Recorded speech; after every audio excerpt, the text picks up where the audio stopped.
So the next derivation from moving charges and magnetism, chapter 4, that is torque on a rectangular current loop in a uniform magnetic field. So if you have uniform magnetic field and if you have a rectangular loop carrying current placed in that magnetic field, what is the torque experienced by that? We already studied in grade 10, when a current carrying conductor is placed in a magnetic field, it will experience a force. Okay, so if a current carrying coil is placed in uniform magnetic field, it will experience a torque. So we are going to, so if it will experience a torque and it will rotate. Okay, so we are going to study that. What is torque? Torque is what? When you will experience torque, if a force in this direction and another force in this direction, two equal and opposite forces acting in opposite directions, two equal forces acting in opposite direction, then it will create a rotating effect. That force we call it as torque. Okay, so let us see the derivation. So you have a rectangular coil A, B, C, D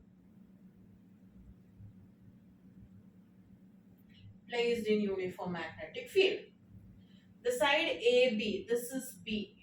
It's a rectangular coil, so AB and CD side length is B, and BC and AD it is A. This length is A. Okay, now ABCD is a rectangular coil.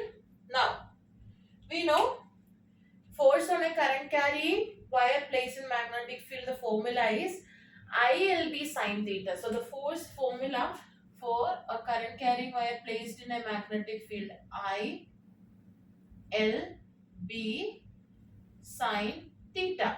So here if you consider AD,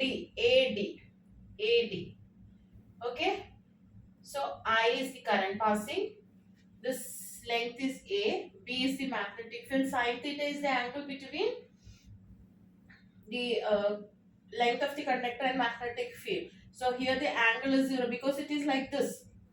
Magnetic field is like this length is in this direction. So the angle is 0. So force on AD will be 0. Similarly, force on BC is also 0, being the angle theta 0. Okay, so force on AD and BC will be 0. So force on AD and BC will be I into length is what? A, B sine 0, 0. Now we have the other two sides AB and CD. So we will see what is the force on AB and the CD. Force on AB will be given by I, length is what? B, magnetic field B, sine, the angle is 90 degree. So sine 90. Okay, so you will get it as IBB sine 90. Okay, now what is sine 90? Sine 90 is 1. So you will get this as IBB. That will be the force on these two sides, AB and CD. Now this is a rectangular coil. This is a rectangular coil, side AB and CD. A force IBB this side, force IBB this side. Okay, so current is in the opposite direction. Here current going up, here current going down. So force also will be in the opposite direction. So what will happen? Here if the force is inward, here the force will be outward. So equal and opposite force, it will rotate. Okay, so that rotating torque is what you are going to find. So the torque is what? Force into perpendicular distance. So you know the torque formula is force into perpendicular distance. So torque on AB plus torque on CD. Torque on AB is force on AB into perpendicular distance. See, this is AB and this is CD. Okay, so ABCD is this. This side it has a force FAB. This side it has a force FCD for the opposite direction. The perpendicular distance means this distance. Here the perpendicular distance is A by 2. That is what I have shown here. So this force into perpendicular distance is A by 2 plus this force into perpendicular distance A by 2. So IBB A by 2 plus IBB A by 2. A by 2 plus A by 2 it is A. So you will get I AB into B and A into B. Length into breadth will be area.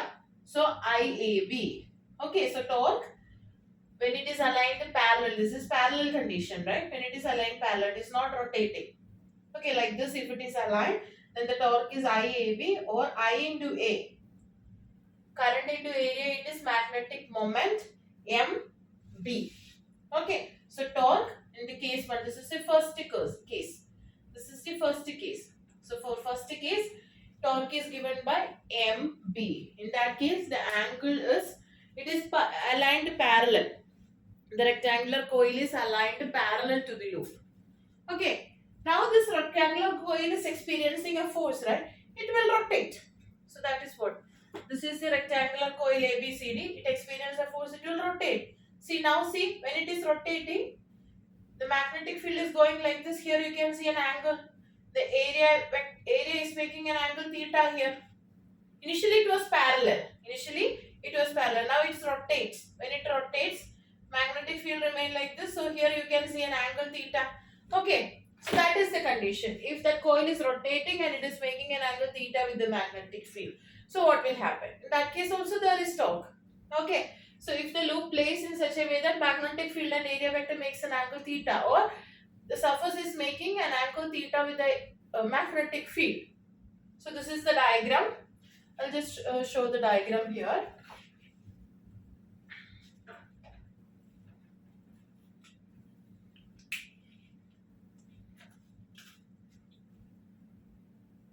So this is that AB side. So this will be A by 2. This is again A by 2. Now the perpendicular distance means this is a perpendicular distance. This distance is perpendicular. This is angle theta. So this will be also theta. So this will be what? If you take sine theta, opposite by hypotenuse will come. So hypotenuse will be what? A by 2 sine theta. Okay. So here the perpendicular distance is what? A by 2 sine theta. So the torque is actually force into perpendicular distance, IBB into perpendicular distance A by 2 sin theta plus IBB into A by 2 sin theta. A by 2 sin theta plus A by 2 sin theta, it is A sin theta. So IAB B sin theta, A into B, length into breadth is area again, IAB sin theta. So IA is what? Magnetic moment, MB sin theta, and if it is sin theta, it is cross product. Okay. Cos theta, it is dot product. Sin theta means it is cross product. So torque is equal to M cross B or MB sin theta. So that is the expression for torque experienced by a rectangular current carrying loop placed in uniform magnetic field. See here the same only. Here theta value is what? 90 degree. If theta is 90, sin theta is sin 90 is 1. So you will get O is equal to MB. If the angle is anything other than 90 degree, you will have to substitute this. If it is 60 degree, you will have to substitute MB into sin 60. Like that. Okay, hope it is clear. This derivation is important. Actually, the galvanometer, in the galvanometer we are using the formula torque is equal to NIAB. That IAB is coming from this only, the same torque. In galvanometer also, that coil is placed inside magnetic field, so it will experience a torque. IAB, their N is coming because in galvanometer N number of turns are there. That's why. So this is the same equation we are using in galvanometer. Okay, hope this is clear. Very important derivation. Okay, so you can expect direct problems or derivation. Directly they can ask this derivation as well. Okay, so note it down.